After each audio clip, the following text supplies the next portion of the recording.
People don't realize that we have robotic car capabilities that could drive themselves. So let's say you get where you're going, that car can then take off and go grab somebody else and be in a constant loop system that would be able to take anybody everywhere. But it's your own personal car, in effect, that would take you where you need to go, when you need to go there. And we also could do maglev bullet train systems.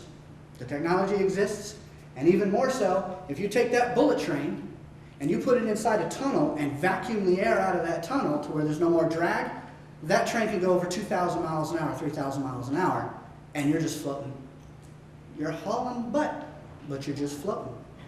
But you're going 3,000 miles an hour. Imagine going to take lunch in London just because you can, because you're going 3,000 miles an hour to get there, or across the country in an hour and a half.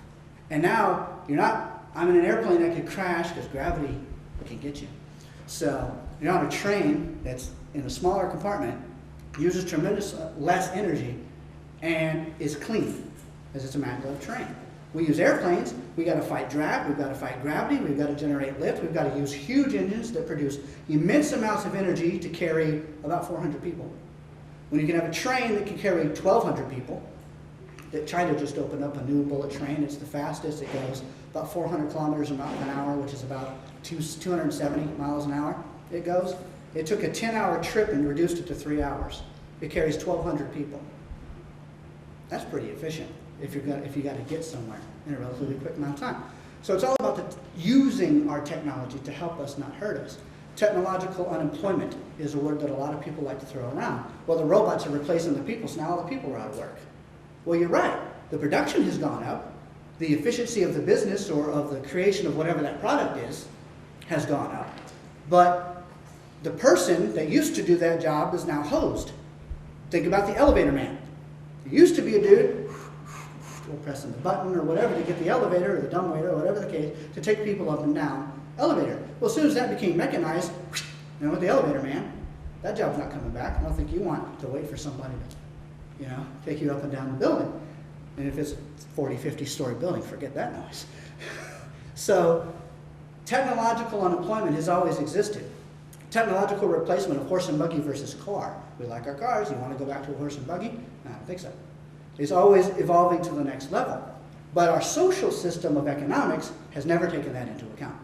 They've always tried to maintain the same system that was based on human labor and human systems. When we have technical systems now that replace the human labor, you get a huge disconnect. And that's why we keep doing these bubbles and bursts. I mean, yeah, the banks do funny business and there's other little intricacies that help create these bubbles and bad politicians and greedy people and all that other mumbo jumbo. But it really boils down to that's how the monetary system works. If you don't play the game that way, you don't win. And most people don't win anyway. So how do you manage things? It's the robust application of technology to serve people as never before. One of the things that we can do, we have the capability to do right now, is to quite literally drop sensors around the planet. In fact, NASA is working with Oracle. Hewlett-Packard. Is it Hewlett-Packard or Oracle? Okay. Hewlett-Packard to drop sensors and monitor the resources of the Earth. Iron, nickel, magnesium, the materials, the elements, everything that's around the planet, we can monitor and put into a central database system. So you can literally know at the push of a button what you've got, where it is, how much, just because sensors are all over the place. You've also got satellites that can sense. We've got our weather satellites that can tell us when storms are coming. You can also do satellite. They use in Mars to know what Mars is made of, or a moon, or any celestial object. The same technology can tell you what the Earth has on it and where it is. Proper resource management of the Earth. So, practical examples, and some of these I actually talked about. I got ahead of myself, sorry. Fully automated hydroponic food centers. Basically, robots producing the food. There are technologies out there that will produce much larger yields in much shorter time without the single use of a hormone, a growth product, no injections, no nothing. We're talking straight up natural, grade A, standard oxygen and CO2. But it's hydroponic, using water infused with minerals to do it hydroponically. And so you don't worry about soil erosion. You don't worry about killing the top layer, the topsoil, which we've destroyed so much topsoil, which takes millions, thousands, hundreds of thousands, millions of years to replace, because that's a biological process that helps create that topsoil. So you end up talk about being more environmental friendly. You stop digging up dirt to plant things. You start using these automated systems that can be solar and wind power, so they're not generating any pollution through their function. All they do is make food. Maglev trains I touched on, and the Central Database Information Center. If you go to the Venus Project website, you will see how a city would basically be set up, and it's circular cities. A circle is the most efficient shape, circles and spheres. That's why planets are spheres, that's why nature does a lot of things in circles or circular patterns. Because it's the most efficient energy distribution shape.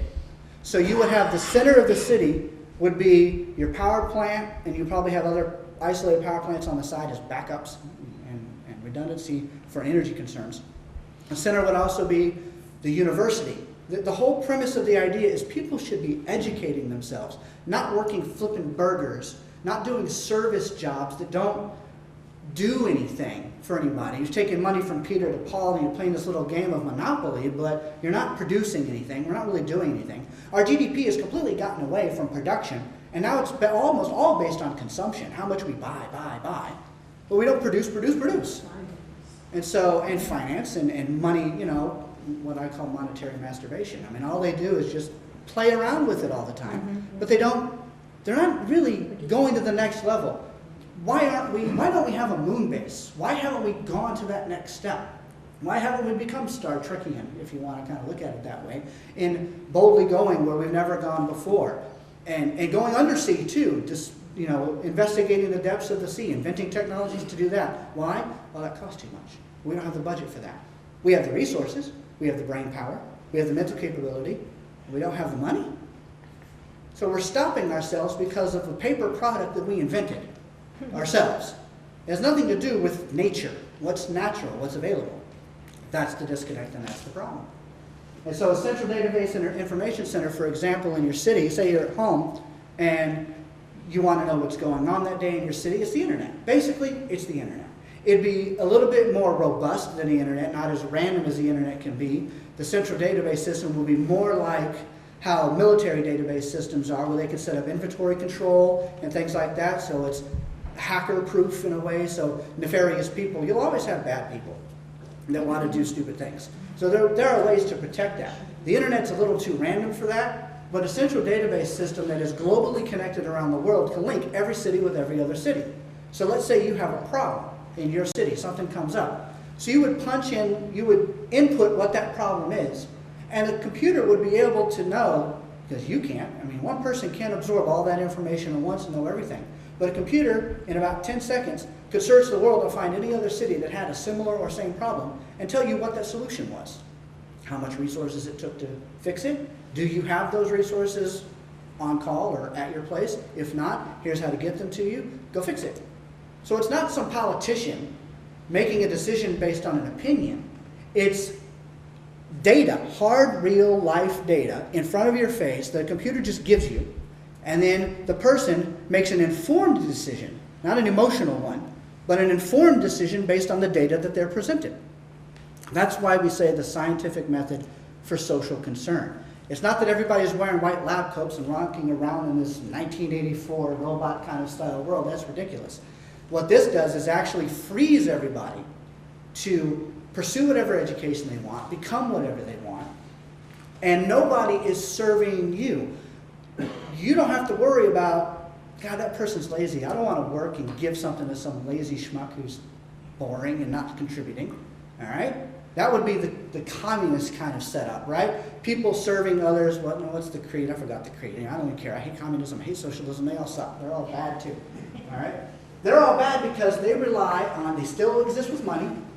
They still have people serving people. And they have no account whatsoever for the finite natural resource limitations of the earth. They are all linear in production, distribution, use, and waste. They don't give any concern to that whole recycle, reuse, maintain high efficiency setup. They don't do that. So they stink too.